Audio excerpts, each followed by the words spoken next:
네, 지금부터는 파일의 계층 구조에 대해 학습해 보도록 하겠습니다.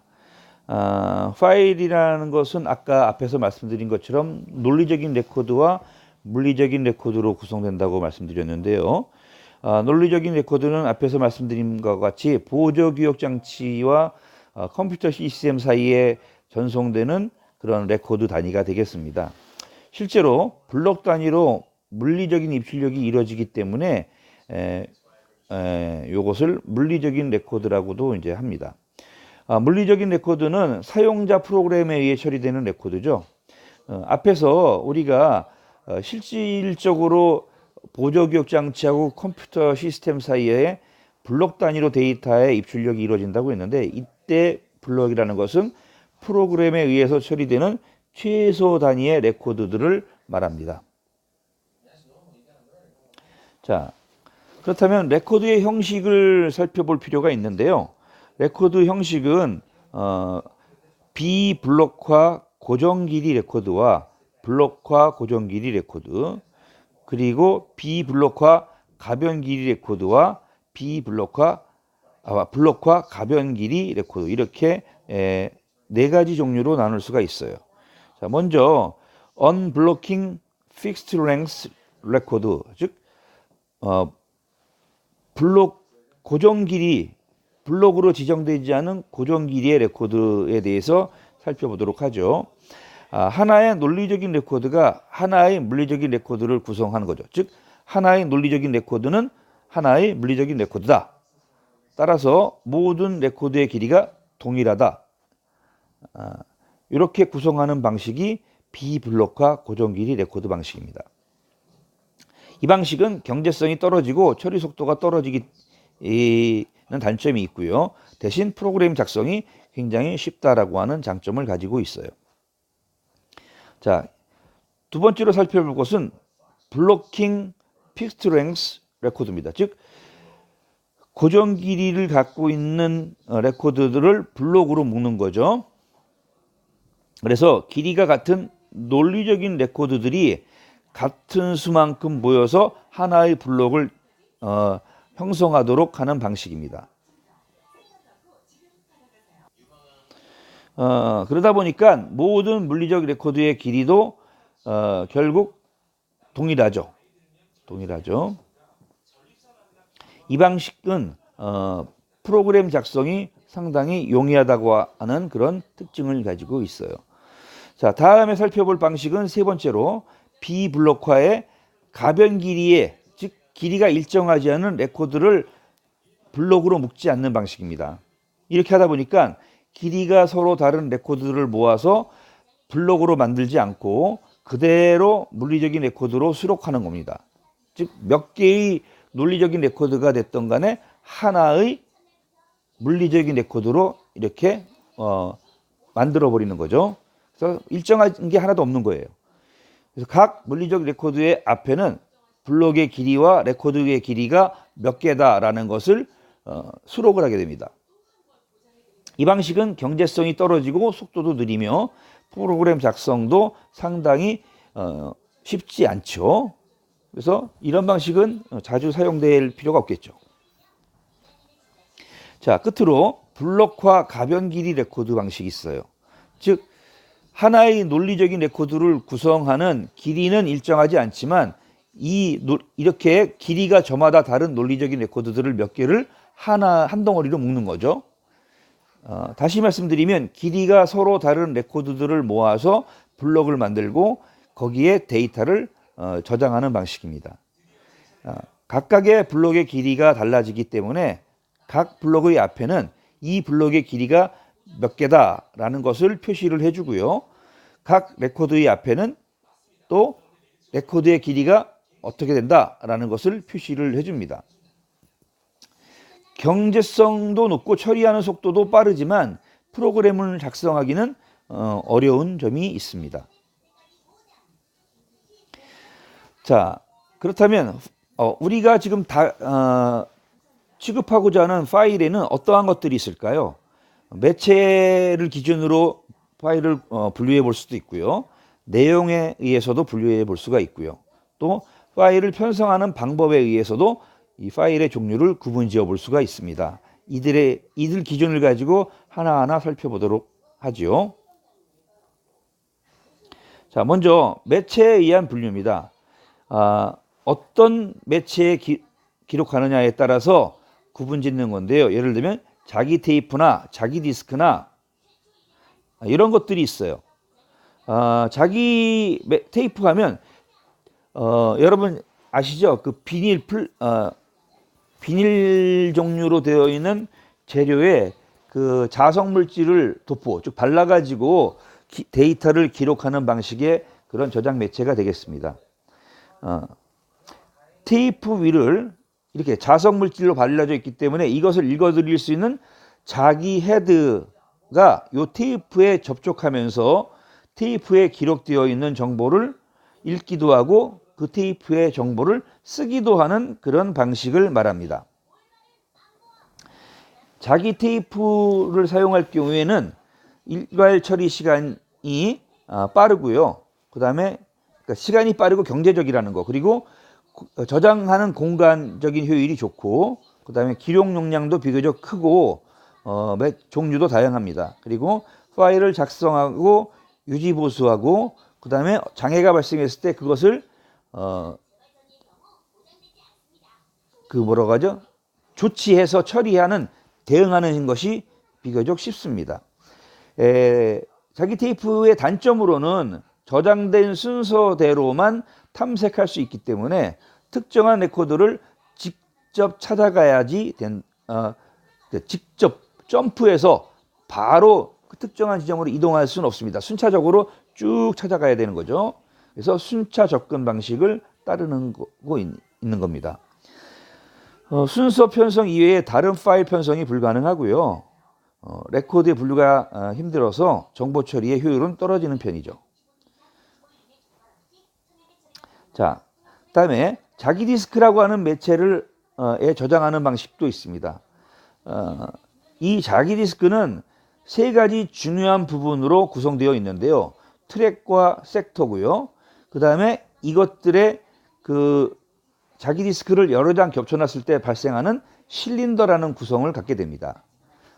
트랙이라고 하면 기록면 위에 동심원을 그려가면서 이렇게 나선형으로 되어 있는 그 길이고요.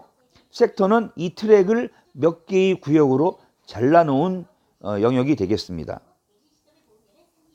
실린더는 자기 디스크 몇 장을 층층이 쌓아놓고 같은 반경을 갖는 트랙들로 이렇게 모아서 하나의 실린더로 이렇게 보는 거죠. 그리고 이런 경우에 각 몇 장의 디스크를 동시에 액세스하기 위해서는 이 액세스 암에 헤더가 여러 개가 붙어가지고 들락날락하면서 동시에 같은 위치에 있는 트랙들을 서칭하게 되는 거죠.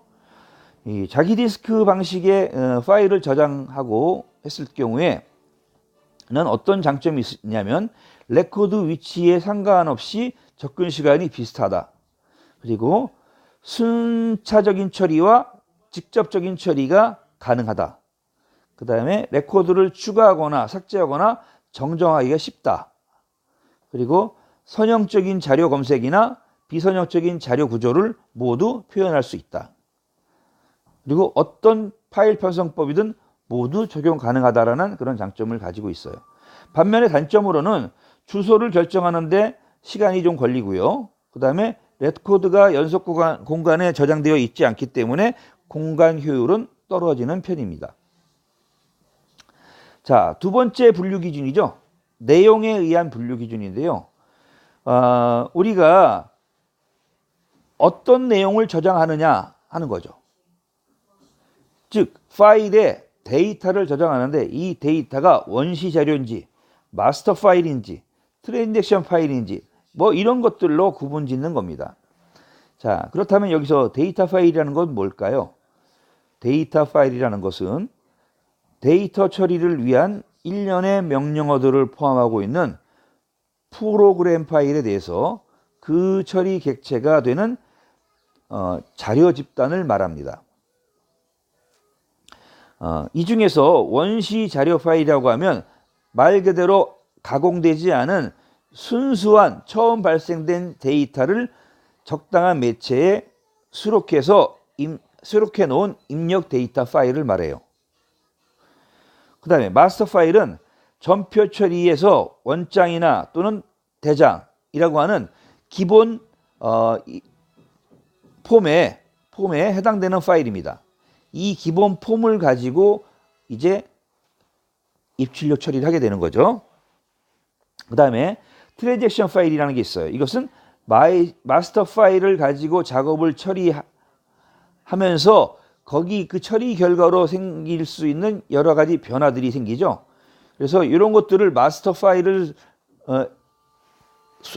특별하게 손대지 않고 갱신이나 조회하기 위해서 만들어 놓은 임시적인 파일이라고 생각하시면 되겠습니다.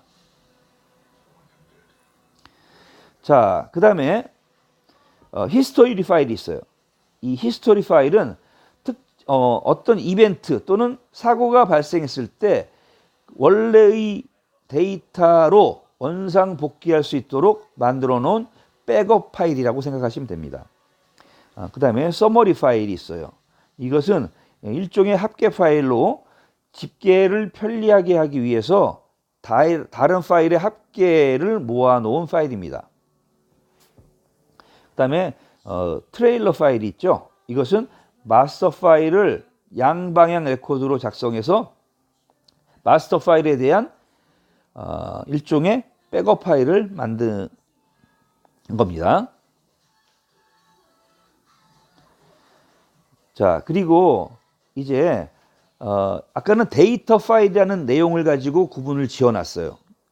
이번에는 프로그램 파일이라는 걸 가지고 구분을 지어보도록 하겠습니다.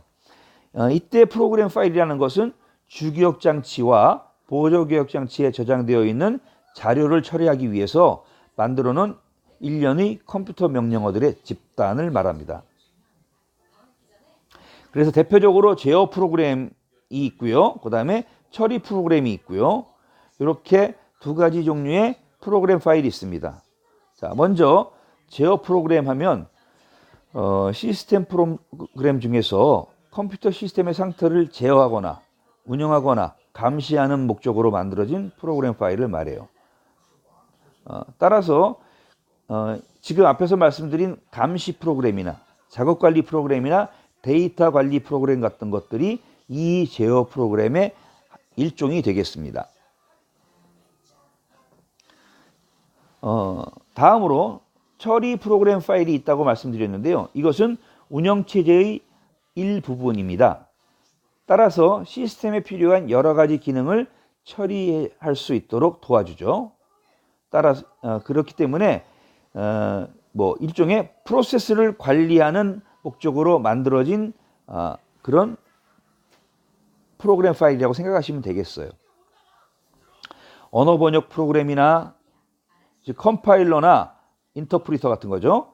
서비스 프로그램, 유틸리티죠. 그 다음에 사용자 작성 프로그램, 어플리케이션이죠. 이런 것들이 처리 프로그램 파일에 해당됩니다.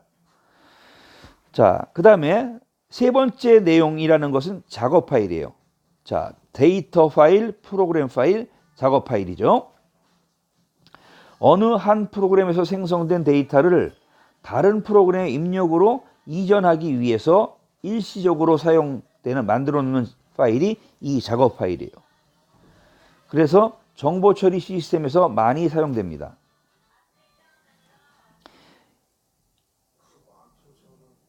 자, 입력 데이터 파일. 데이터를 읽어 드릴 때 이미 발생하는 파일이죠. 출력 데이터 파일. 이것은 데이터를 기록하기 위해서 만들어지는 파일이죠. 그 다음에 템포러리 파일. 이것은 중간 결과를 임시로 기록해서 나중에 처리할 때 사용하기 위해 만들어 놓는 파일이에요. 그 다음에 체크 포인트 파일. 이것은 불의의 사고로 파일이 손상될 경우가 있어요. 그래서 이런 것에 대비해서 파일이 소실되는 것을 막기 위해서 중간중간 작업한 결과를 보관하는 일종의 백업 파일을 우리가 체크 포인트 파일이라고 이렇게 부르고 있습니다. 자, 그 다음에 세 번째죠. 세 번째는 이제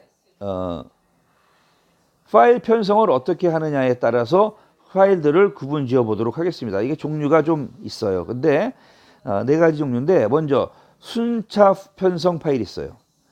파일 매체의 레코드를 논리적인 순서에 따라 순차적으로 하나하나 기록하는 거예요. 그 다음에 색인 순차 편성 파일이라는 게 있습니다. 이것은 순차 편성 파일의 장점은 유지하되 직접적으로 액세스할 수 있도록 이렇게 하는 거죠. 순차 파일은 처음부터 원하는 위치까지 앞에서부터 모든 기록물들을 쭉 서칭하면서 나가야 된다는 단점이 있었죠. 근데 이 색인 순차 파일은 색인을 보고 점프할 수 있는, 직접 다가갈 수 있는 기능을 부여한 겁니다. 세 번째로 랜덤 편성 파일이 있습니다. 이것은 기본적으로 순차 처리도 가능하지만 주로 원하는 곳으로 바로 액세스할 수 있는 임의 접근이 가능한, 직접 접근이 가능한 방식을 사용하고 있는 그런 편성 방법이고요. 그 다음에 리스트 편성 파일이 있어요. 이 리스트 편성 파일은 관련되는 데이터 레코드들이 물리적으로 떨어져 있는 경우가 있습니다. 또는 데이터 레코드에 포함되어 있는 포인터가 순차적으로 데이터 레코드가 저장되어 있는 주소를 지시하게 함으로써 이 전체적인 관계를 유지시키도록 하는 그런 파일이죠. 자, 여러 가지 다양한 파일 관련된 내용들을 우리가 살펴보고 있어요. 자, 먼저 그 중에서도 파일이 어떤 속성을 갖고 있는 것이 좋을까요? 데이터에 대한 특성, 그 다음에 파일 성격에 대한 특성, 그 다음에 파일을 처리할 때 생각해야 되는 특성, 그리고 이 파일의 신뢰성을 검토할 수 있는, 이런 우리가 파일에는 이 네 가지 성격을 주안점을 두고 속성으로 만들어 놓고 있고요. 그 중에서 첫 번째 데이터에 관한 특성과 관련해서 우리가 검토사항을 살펴보면 정보량은 얼마나 되는지, 그리고 항목 명칭은 무엇인지, 여기서 얘기하는 항목이라는 건 아이템이죠. 그 다음에 아이템의 단위 수는 몇 개인지, 그리고 문자 구분, 항목의 배열, 그 다음에 고정 길이를 쓸 건지 가변 길이를 쓸 건지 이런 것들을 구분하는 거, 그 다음에 레코드의 길이가 얼마나 되고 블록의 크기는 얼마나 되는지 이런 것들을 검토해야 합니다.